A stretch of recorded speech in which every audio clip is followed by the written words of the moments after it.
Halo semua teman-teman, lagi-lagi kita disuguhkan debat panas soal ijazah Pak Jokowi di acara interupsi iNews kemarin. Tapi kali ini ada yang beda. Refli Harun baru saja melempar bom, boom, soal siapa saksi ahli yang bakal dihadirkan. Penasaran? Yuk kita ikuti video berikut. Kausa primanya adalah apakah ijazah Jokowi asli atau tidak. Loh, kok muter-muter? Ditanya, kamu punya ijazah asli apa enggak? Kau nggak percaya, aku udah 10 tahun jadi presiden, ya kan? Kau nggak percaya, aku ini sudah 5 tahun jadi begini-begini. Kan bukan itu.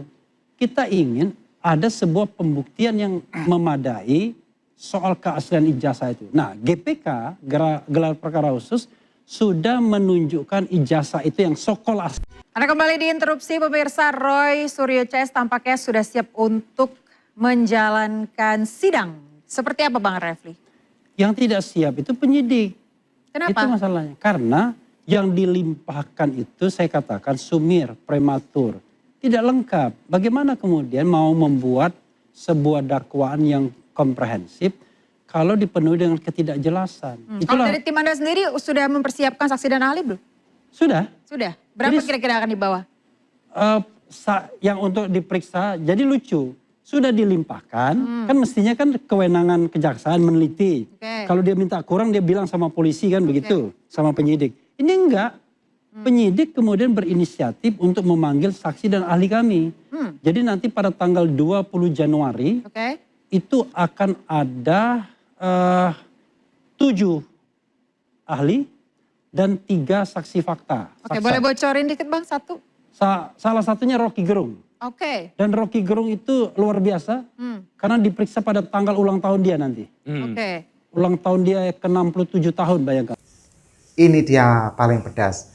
Rocky Gerung bakal jadi saksi ahli tepat hari ulang tahunnya yang ke-67. Kebayang nggak kalau kado ulang tahunnya di ruang sidang? Bang Refli ini pinter banget nih cari momentum. Menurut kalian kehadiran Rocky bakal mengubah arah kasus ini atau cuma jadi panggung debat baru? Special edition lah itu. Special edition. Oke. Coba Baik, saya mau mendengar Bang Freddy. Bang, Rocky Gerung nanti akan hadir sebagai saksi ya? Sebagai ahli. Sebagai ahli, oke. Jadi kan gini, Bang Refli ini tahu persis bahwa proses sistem peradilan pidana itu ketika berkas sudah dilimpahkan, nanti diteliti. Kalau memang itu kurang lengkap, nanti kan dikembalikan. Nah, ketika dikembalikan itu, maka penyidik harus melengkapi sesuai petunjuk. Ya, sampai saat ini kita belum mendengar penyidik maupun dari jaksa mengembalikan berkas itu. Makanya saya bingung apa yang disampaikan Bang Refli itu. Ya, kecuali nanti ya, dia nggak baca soalnya, nggak mengikuti kasusnya, kecuali makanya nanti dia bingung. itu dikembalikan. Kan faktanya sampai sekarang belum dikembalikan Bang. Yang ada, 2 hari. menurut KUHAP adalah ya setelah dilimpahkan nanti diteliti itu 14 hari, ini KUHAP yang baru 14 hari kalau tidak ada di pernyataan atau diamnya dari jaksa, maka itu otomatis lengkap. Nah, kelihatan banget beda cara pandang hukumnya. Pihak Bang Refli ngerasa penyidik ini sumir atau kurang lengkap. Sementara pihak lawan bilang kalau berkas sudah di tangan jaksa, berarti sudah aman. Dan itu harus segera disusun dakwaan untuk dilimpahkan ke persidangan. Oleh karena itu seperti pernyataan saya tadi, ya ketika ini nanti sudah dinyatakan lengkap, maka akan penyerahan berkas, bukti, dan para tersangka. Disitulah kami mendesak pihak kejaksaan agar menahan teroris ini. Kenapa menahan? Karena masih berisik terus. Oke. Ya. Interupsi. Bikin rusuh terus, berisik. Gitu Menurut tim Anda seperti itu Mas Iya. sekarang? Interupsi. Coba Bang, silakan Bang Refli. Coba kita ya, dalam perdebatan seperti ini, siapa yang berisik? Sama berisiknya kita. Itu juga berisik sana. Ya kan? Lucu sekali kalau mengatakan bahwa yang berisik itu hanya Roy Suryo misalnya, Dr. Tifa. Semua berisik, Andi Aswan berisik, Anda berisik dan lain sebagainya. Semua orang berdebat di ruang publik, tapi perdebatan tersebut akan mencerahkan kalau disertai fakta dan data serta analisis yang baik. kalau cuma sekedar defense, kalau kita ngomong A, dia ngomong B, itu namanya eksplanasi negasi. Karena itulah saya katakan, pasti kalau saya jadi jaksa ya, JPU-nya, pusing saya. Gimana menyusun sebuah tuntutan yang adequate, yang memadai dengan berkas yang begini. Yang tiba-tiba saksi dan ahlinya belum diperiksa lagi. Tiba-tiba ya sudahlah, periksa dulu saksi dan ahli. Padahal sudah dilimpahkan. Kan lucu kan? Coba saya mau mendengar dari Bang Rifai. Bang tadi sudah di-spill sedikit, ada 7 saksi, kemudian juga ada 3 ahli ya. Tadi salah 7 ahli, 3 saksi. 7 ahli, 3 saksi, salah satunya ada Rocky Gerung nanti akan menjadi ahli. Ya sebenarnya kan kembali lagi yang saya bilang ini terlambat dari November loh. Sampai berkas dikirim baru sekarang agak serius ya. Tapi oke lah. Manfaatkan Yang terlambat saja itu 20 penyidik. Januari untuk segera didengar. Kita sudah ajukan segera November. lengkapi ya. Karena nanti kesempatan yang ada diberikan nanti perdebatan lagi. Dan perlu diingat loh, terdakwa ini bisa dengan 2 cara mengajukan ahli dan saksinya.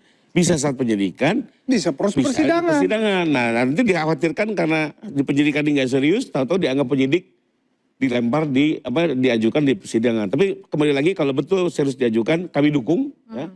Dan kami juga berharap semua didengar oleh penyidik agar berkas ini lengkap untuk dikaji. Karena juga saya berharap persidangan nanti juga bisa berjalan objektif, komprehensif ya, Dan cepat. diikuti masyarakat ya. Dan nanti banyak pelajaran-pelajaran yang bisa dipetik terkait dengan hukum, KUHP baru, bagaimana alam demokrasi ini dijaga, bagaimana juga hak pribadi tetap dihormati, bagaimana soal teknologi ini bisa dimanfaatkan, jangan sampai disalahgunakan kemajuan IT. Prediksi Anda kira-kira berapa menjadi lama baik buat persidangan semua ini lah, Bang bisa akan kita petik. berjalan? Termasuk perjuangan Bang Bonar juga saya cukup salut ya. Banyak nih bisa kita petik di sini. Menurut Anda akan berapa lama nanti persidangan ini berjalan? Prediksi saya kalau hitung-hitungan Pak mungkin 5-6 bisa bulan. setelah Lebaran baru mulai ya.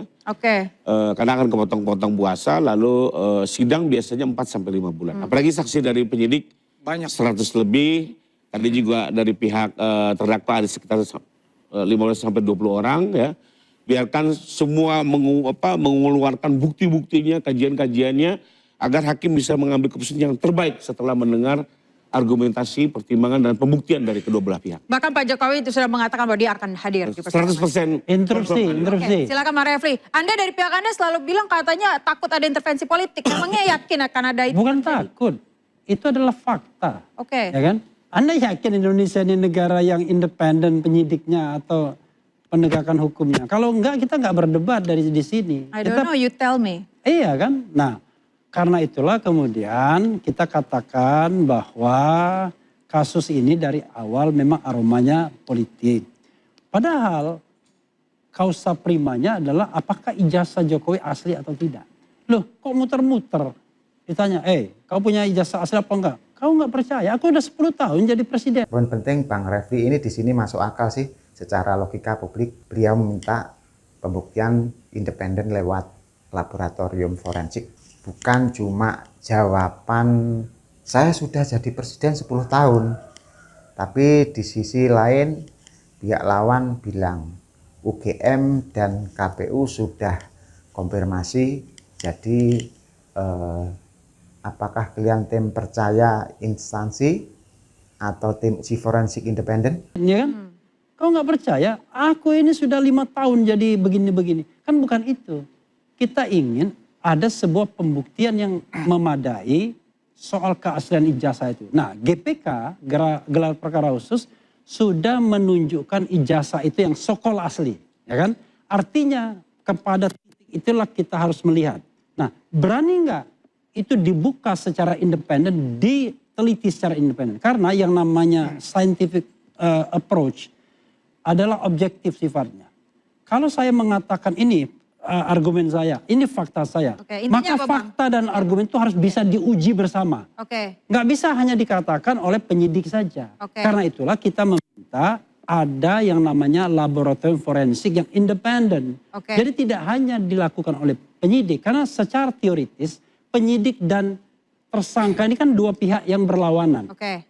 Penyidik itu menersangkakan, tentu saja kita kemudian melawan balik. Nah, karena itulah kita minta independensi. Dan ini adalah persoalan yang laten. Makanya ada yang namanya reformasi, percepatan reformasi Polri yang dipimpin oleh Pak Jimil. Oke, Kalau baik. enggak Bang, mungkin dari ada Bang begitu. Revo, silakan Bang.